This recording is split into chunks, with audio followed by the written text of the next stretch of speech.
كابتن طارق مصطفى عمل النهارده اللي ما قدرش يعمله الاهلي والزمالك ضد البيراميدز السيزون كله. الراجل قاعد في المدرجات، ما بيديرش الماتش بنفسه، بيديره من على الموبايل بقى او بينادي او ايا كان.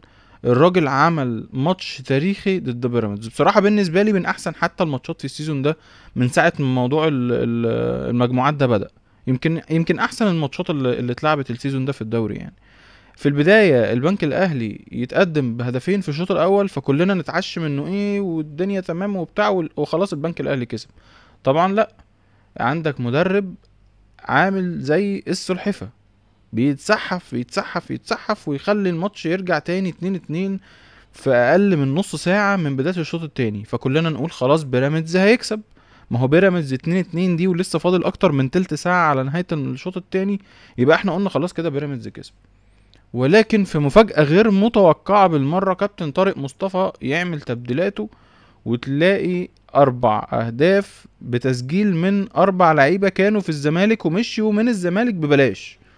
طبعا احنا لسه هنيجي لجزئية الزمالك دي يعني. ويعيدوا تاني السيطرة للبنك الأهلي والماتش يتقلب قلب